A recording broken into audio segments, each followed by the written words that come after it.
안녕하세요.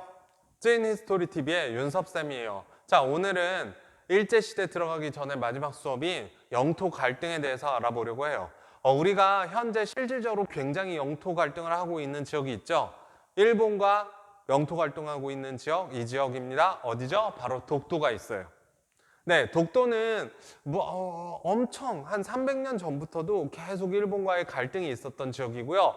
우리나라 땅임은 너무 잘 알고 있지만 일본은 끝까지 우기는데 어떻게 해서 일본이 우기는지, 왜 또 우리 땅인지 명확하게 이번 시간 통해서 잘 아시면 좋겠고요. 두 번째로는 간도입니다. 간도 같은 경우에는요, 대한제국기까지는 분명히 우리 땅임을 밝혀왔고요.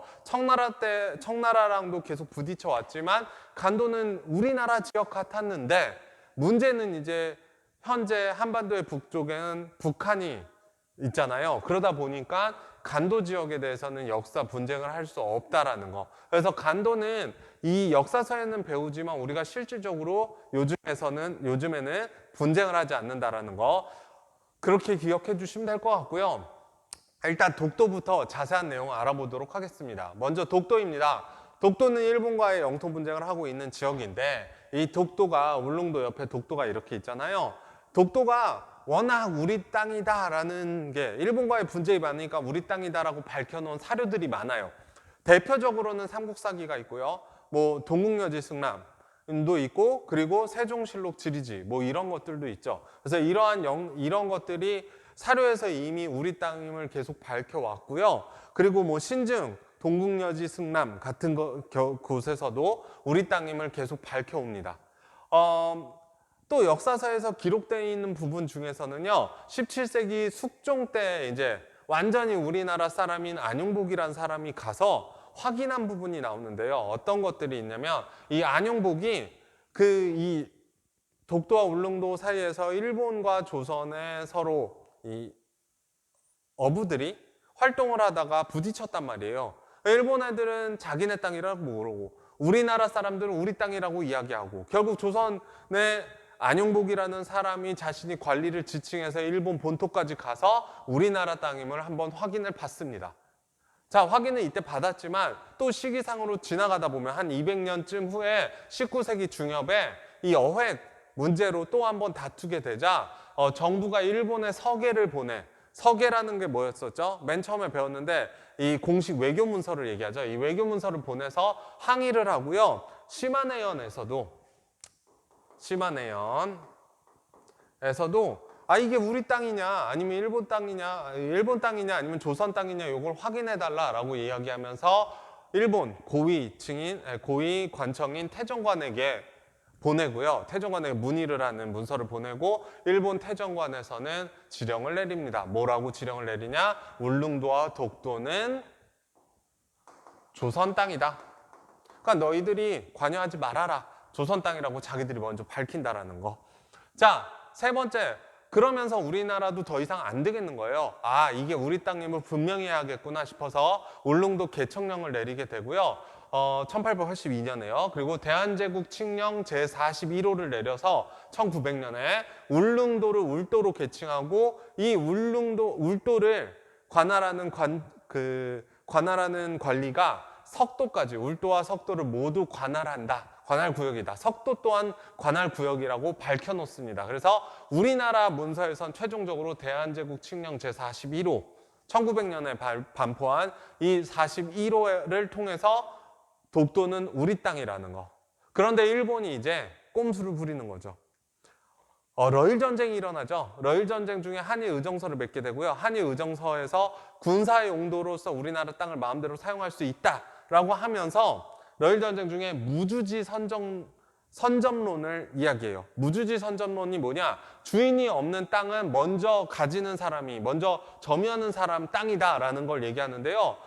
뻔히 우리나라 땅인데도 일본은 무주지 선점론을 통해서 독도를 다케시마라고 명칭하고 시마네현 고시 제40호를 통해 자신의 영토로 편입시킵니다. 이 일이 언제 일어나냐? 러일 전쟁 중 1905년 2월에 우리나라 땅인 독도를 일본 땅으로 불법 편입시킨다라는 거. 그래서 이렇게 편입하면서 아직까지도 이게 이제 해결이 됐으면 좋은데 우리가 해방되고 난 뒤에도 명확하게 샌프란시스코 조약에서 이게 해결이 됐어야 되는데 해결되지 않으면서 아직도 영토 갈등을 하고 있다는 거, 분쟁 갈등을. 자, 넘어가면요. 간도입니다. 간도는 청나라가 이 만주에서 나온 민족이에요. 그래서 만주족이라고도 부르는데요. 이 청나라 만주족이 만주 일대를 자기네가 나온 지역이라서 봉금, 금합니다. 여기에 들어오는 것을 딱 금하고 들어오지 못하게 만들어요. 왜? 자기네가 발언한 지역이기 때문에 신성하다라는 거죠. 자, 이렇게 신성하다라고 했지만 우리나라 사람들은 이전부터 이 간도 지역에 가서 꽤나 많은 여러 가지 생업을 종사했었어요. 뭐 농사를 짓는다거나 아니면 뭐 이렇게 지역을 넘어가서 뭐 사냥을 한다거나 이랬단 말이에요. 그러다 보니 청나라랑 부딪히게 됐고요. 결국 경계를 분명하게 하자라고 이야기하면서 청나라와 조선이 백두산 정계비를 청과 조선이 백두산 정계비를 건립합니다. 이것도 숙종 때예요. 1712년 숙종 때. 자, 그래서 우리 영토가 어디까지 됐냐면요. 서쪽의 영토는 압록강까지, 그리고 동쪽은 토문강까지다라고 이야기를 해요. 이 정계비에 의하면. 이렇게 이렇게 정했어요. 여기 정계비에 의해서.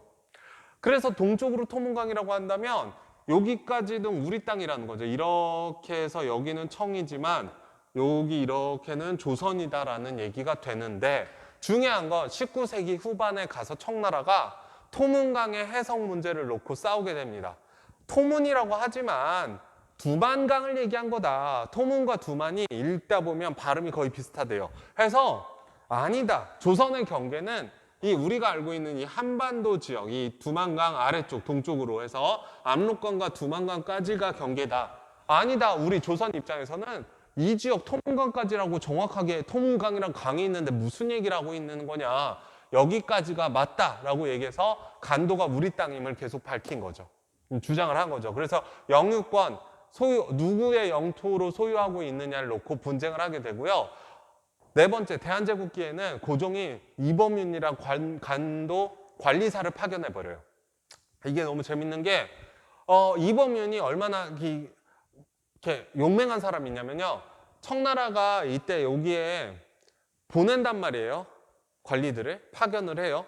이 지역을 다스리는 뭐 예를 들면 우리나라 같으면 이장 같은 걸 보내는데, 이 이장 같은 걸 보낼 때 여기 와가지고 우리나라 사람들을 막 잡고 세금을 걷고 이러니까 이범윤이 간도로 딱 파견돼서 처음에 간도를 조사하러 갔을 때부터 청나라가 보낸 관리들을 다 잡아버려요. 잡아서 감옥에 넣어버려요. 그리고 나서 간도 관리사로 아예 파견이 딱 돼버리니까 간도는 함경도 행정구역이다 해서 딱 편입시키고 1903년에 간도는 우리 땅이라고 얘기를 해요. 그리고 나서도 그러면 계속 일본이 우리나라 다들 기억하겠지만 일본이 을사조약으로 우리나라의 외교권을 뺐잖아요. 그때 일본은 이 간도를 누구 땅이라고 얘기를 했었냐면요. 조선 땅이라고 이야기를 합니다.